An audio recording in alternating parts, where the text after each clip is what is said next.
Hello. Do you know, I've just been thinking, I've been gardening for many years now. I think I was in my early 20s when I first attempted to have a small allotment. And over those decades of gardening, I've had very little success in terms of anything that you could call a good harvest, bits and pieces here and there, but certainly not enough to feed us.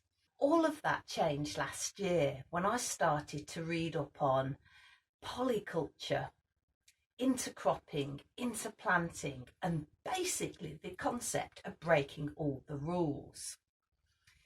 This permaculture concept where you work with nature, not against nature.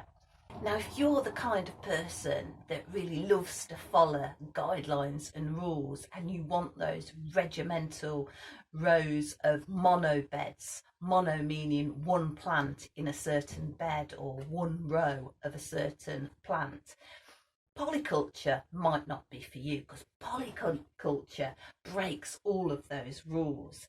It's about having close spaced mixed vegetables all growing in the same area. So that's poly as an opposite to monoculture, a monoculture being one thing, poly being many.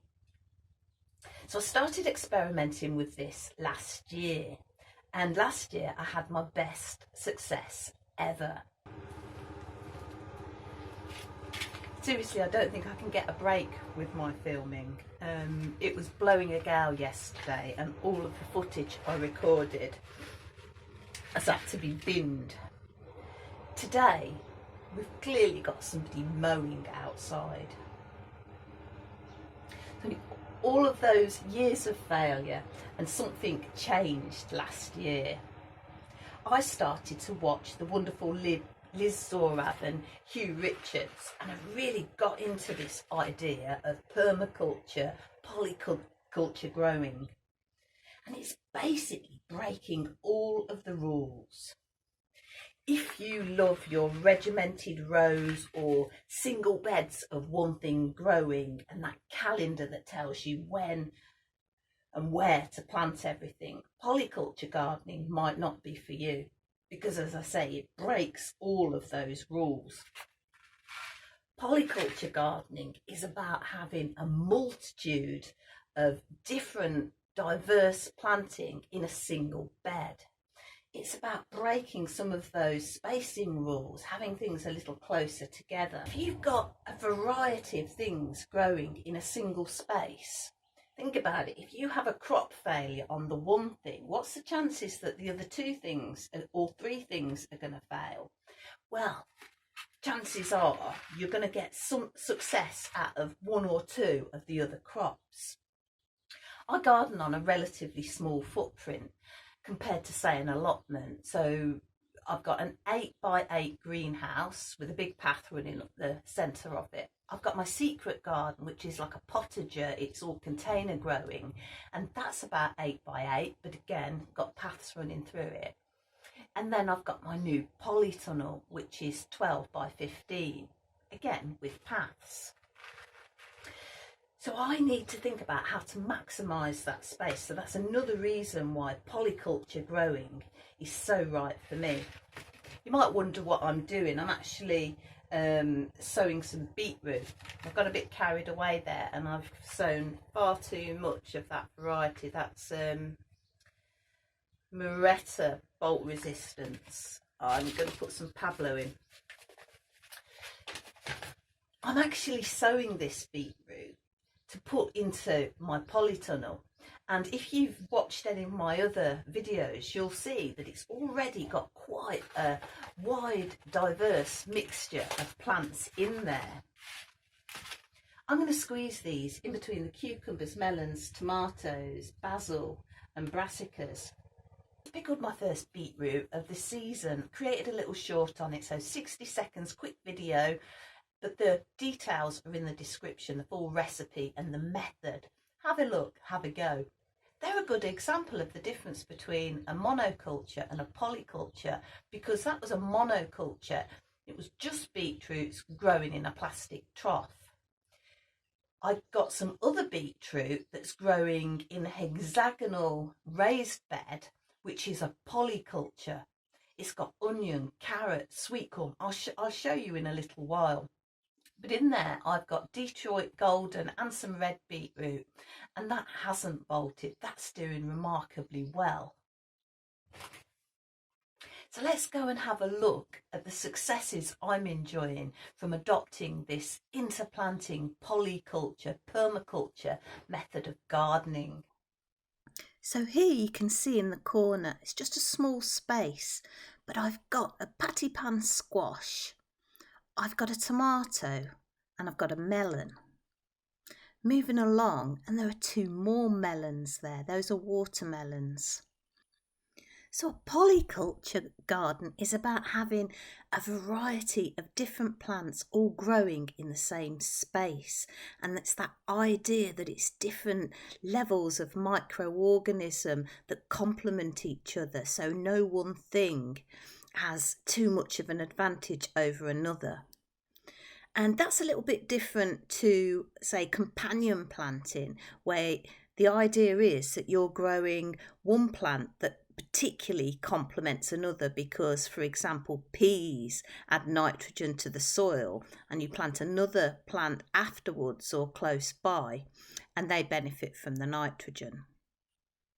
So I haven't really considered the companion planting aspect of this, and in fact, so for example, I don't think cucumbers technically are great friends with squash, and I've got a couple close together.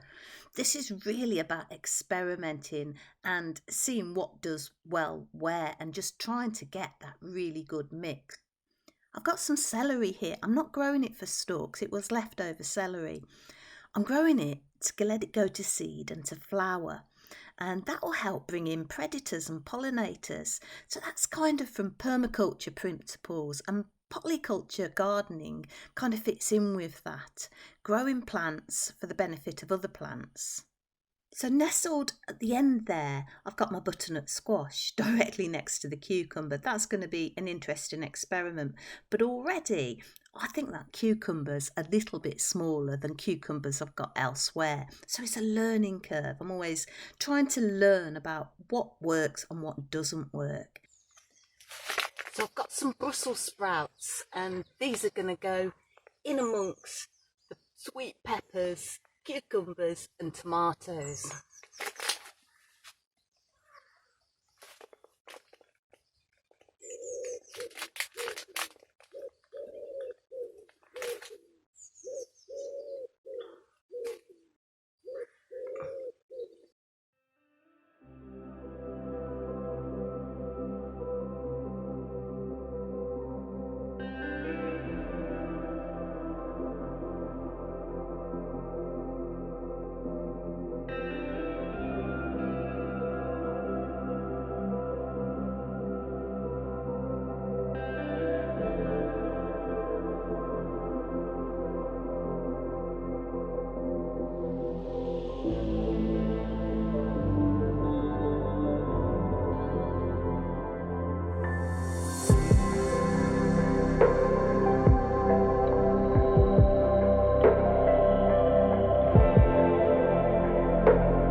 So I'm just spreading them all around.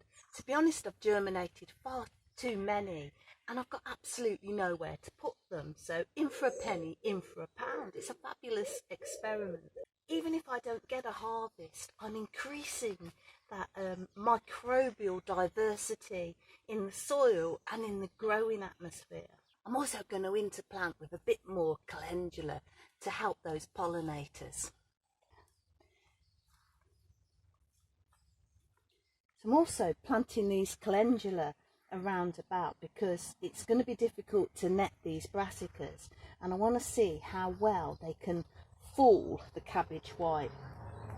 So these calendula will work on 2 levels from a polyculture point of view. On the one hand, they can attract in parasitic wasps, those will lay their eggs in aphids and in caterpillars. Their strong smell will also act as a bit of a barrier to hide the smell of the brassicas. And here's another permaculture idea, and it's plants each give off the nutrients when rotting that particular plant needs. So last year I gathered up all of my clippings from tomatoes, cucumbers, peppers, and it all went into the barrel. So here I've got some outside polyculture gardening. You see the hexagonal planter? Well, it's cram-packed full of all sorts, but what I'm most pleased about are the corn. Believe it or not, this was a bag of mouldy corn I found in the potting shed. Germinated, half of it germinated fine, but just look at the size of it. Comparing this to other gardeners I'm watching on YouTube, and this has grown really quickly. It's interplanted with tomatoes. I've got golden Detroit beetroot in there. I've got onions and I've got carrot, all planted together.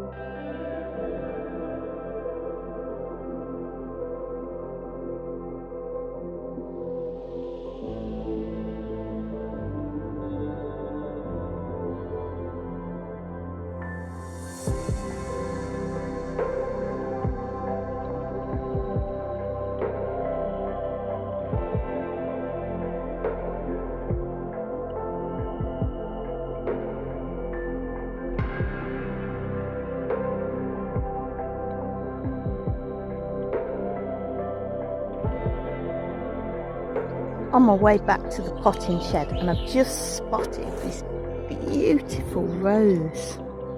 If you scroll back through my very early videos, you'll see one where I show you how to take rose cuttings. These are those cuttings.